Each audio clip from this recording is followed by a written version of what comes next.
Coach, you were 5-79 last year. Why the playoff talk? Well, we made a couple of key trades, and we got the funk. Oh, well, glory be, the funk's on me, Bobby. Keep that funk alive. Keep that funk alive. Well, it's 1975, and we'll just be keeping the funk alive. So what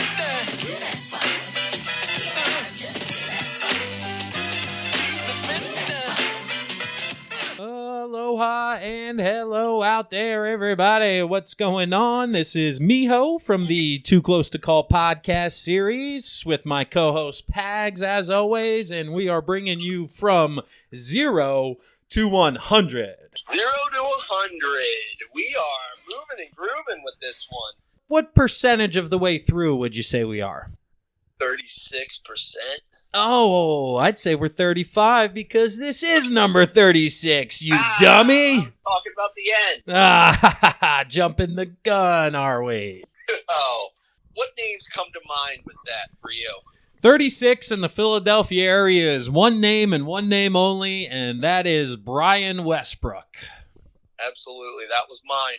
That's right, baby, but I figured you would, and you being the football gentleman, I'll ask you this right up front then, since we both enjoy Westbrook, is your favorite memory? Well, the first thing that comes to mind when I think of Westbrook is the fact that he was a D1AA player. I remember watching Comcast Sportsnet and seeing his highlights when he was at Villanova. And obviously being a CAA guy myself, it's cool to see somebody have extreme success in the NFL as he did. That's obviously one of the reasons you went into the CAA. Duh. I just had every offer from the Big Ten, SEC, and I was like, no, CAA. Because of Brian Westbrook. I'm an Eagles fan, and I like Westbrook more than McNabb, so I'm going CAA and not Big East. Oh, man, but the dude never got hurt. The main play that sticks into my mind, and I'm sure every Eagles fan out there, is the Miracle at the Meadowlands 2.0 or the Forgotten Miracle at the Meadowlands. How about that? play. There's so many miracles of the Eagles at the Meadowlands that we have to number them. So, haha, to all you Giants fans listening Do you out think there. Giants fans, just like when the game's getting close and they have the game seemed locked up, they got to have anxiety, like post-traumatic stress disorder, thinking of all the times we've come back from them? For us as Eagles fans, we have a similar feeling knowing how many things have gone wrong. But for the Giants, specifically against the Eagles, I feel like that sensation has to really eat away at them, specifically with Eli Manning and under 8 minutes left. No doubt. Let me paint the picture of the play. We lose in the 0-2 NFC Championship game to the Bucs. The stage is set. We're in the link. The vet is torn down. We lose our opening 2 home games to the Bucs and the Patriots. And we go into the Meadowlands. We're losing late. And then little punt. Westbrook takes it up the sidelines, scores the game-winning touchdown, and the Birds go on to win that game. And it propels them to go 11-2 down the stretch there after that win. So that's got to be the top Westbrook memory of anybody who's a Westbrook fan. I think you undersold the dramatics that were involved with that play as well, because it's the first one that popped into my head. You set a nice scene for the entire season, but this game, there was 1 minute and 16 seconds left. Is that how much time was left? No reason for Jeff Feagles to punt this ball anywhere on the football field. No. Kick the ball out of bounds, Jeff. Their offense, the Giants were up 10-7 at this point. McNabb is showing nothing that looks anything like life offensively. He hits it to Westbrook. He scoots up the sideline, gets a key block from Ike Reese, who's on the radio nowadays, takes it to the house, and all of a sudden the Giants dominate a football game for over 59 minutes and walk out with a loss, 14-10. That is just a beautiful thing. It's always great when the Birds can take down the hated rivals from the North. The one other play I remember, it was a game I was at actually with my old man, was the playoff game in 2009 against the Vikings that advanced them to the NFC title game that year. And Westbrook essentially clinched that game with a 71-yard touchdown reception off of a screen pass. They were currently winning 16-14 at the time, but he caught the pass, bobbed and weaved, got a couple of blocks from some linemen downfield, and eventually took it to the house with just under 7 minutes left, I think it was, to put him up a couple of scores to basically ice the game. So a postseason touchdown that's probably the most prolific for Brian's career. No doubt. The guy was just, you could rely on him in any moment. He could catch out of the backfield. He could take it between the tackles. He was just an all-around stud. Another memory I had with him was the year the Eagles won the Super Bowl. We're at the Cardinals-Eagles game, the game where they just routed the Cardinals. Well, the people we're with have some strange connections with the Eagles, and my wife goes with her friend up to a box. And I'm at the game. I'm hammered. I'm watching the game. I'm loving it. We're freaking killing them. I'm yelling at Carson Palmer, telling him he sucks. You know, standard Eagles stuff. You're welcoming him with your brotherly love. Yes, exactly. And I get a text from my wife, and I see a prom pose picture with Brian Westbrook.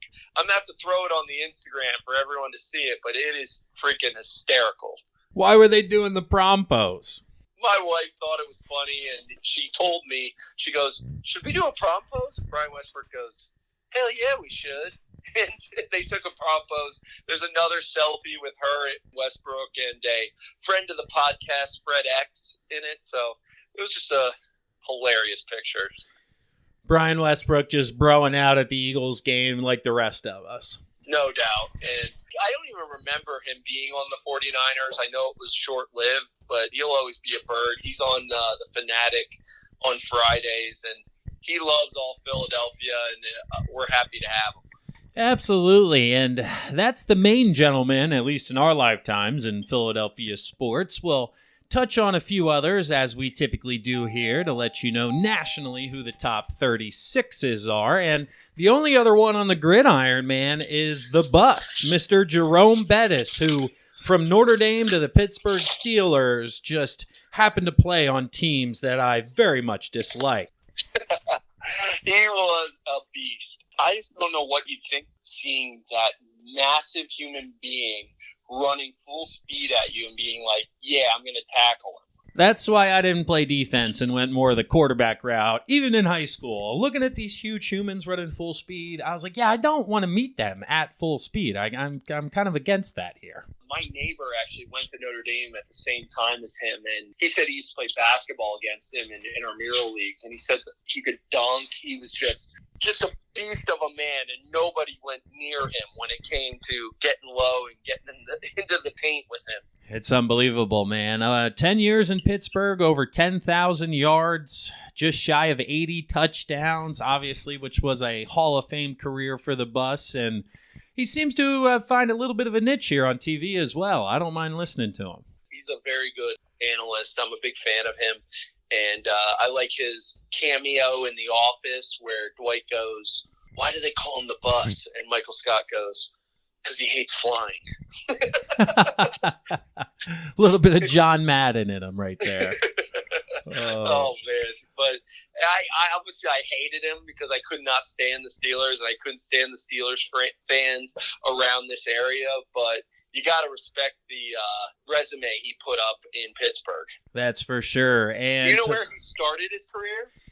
It says the Rams here, St. Louis. Yeah, man. Was it in Los Angeles or was it in St. Louis? It just says Rams for 2 years, and then it says St. Louis for a year.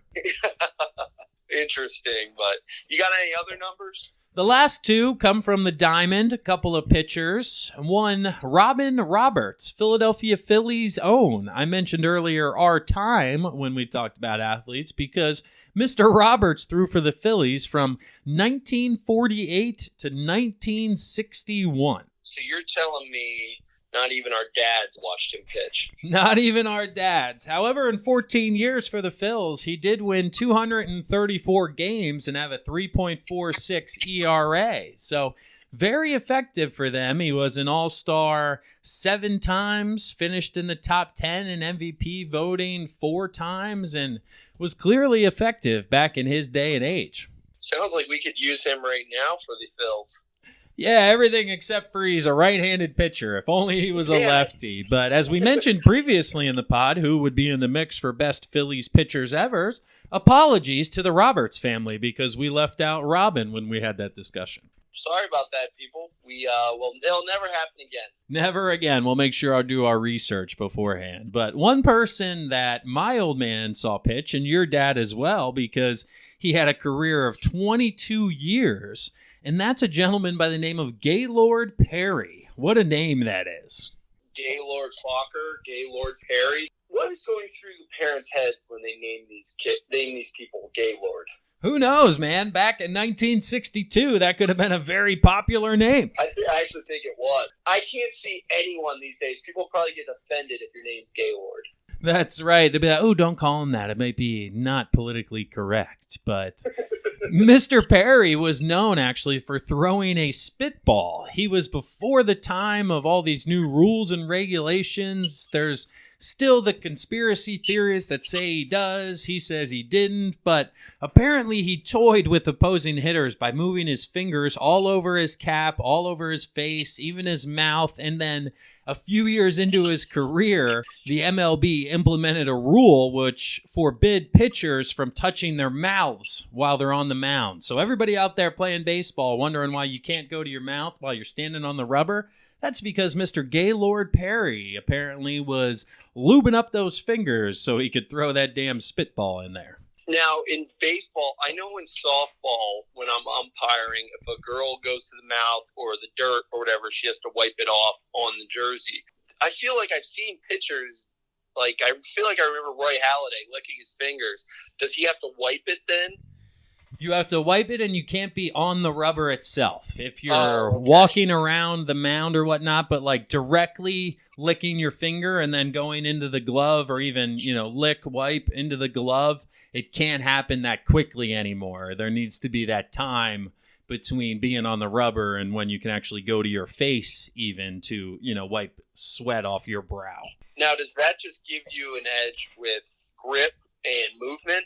That's correct. As the laces get lower and lower as you advance, obviously there's less torque and spin you can put on the baseball just because you have like a ridge to grip onto. Like in basketball, you know how you've tried to palm a basketball, you get a little bit of grip on your fingers and it tends to work like that. Same thing for a baseball. So they try not to allow the Vaselines or even the sweat really, but that's where you'll see pitchers will have marks on their brims because they touch the same spot every time. Well, that's not by accident. That's because then all the shit on their fingers and everything gets there, and it's a little bit stickier than the other spots. And eventually they'll have to change hats, but it does work for a little bit of time. I was going to say, I remember Joe Blanton having the spot on his hat that just weared away, and he just had like one spot on his Phillies hat that was just completely brown. Just touch it, the same spot to get that feel for the ball. But Mr. Gaylord Perry, Hall of Famer, changing the game by implementing rules. Dude, we had everything in this episode. We got it all, and we're bringing it to you first class here at the Too Close to Call podcast. No doubt, my man. Hey, these ones are always fun. If we're missing any 36s out there, people, be sure to let us know because we sure did our research this time and we did not find many names. So if we're missing anything, please let us know. Hit us up on all the social media platforms out there. And as always, shoot us a 5-star rating, give us a review, and we appreciate everything you guys do for us. Later. Peace. Coach, you were 5-79 last year. Why the playoff talk? Well, we made a couple of key trades, and we got the funk. Oh, well, glory be, the funk's on me, Bobby. Keep that funk alive. Keep that funk alive. Well, it's 1975, and we just be keeping the funk alive.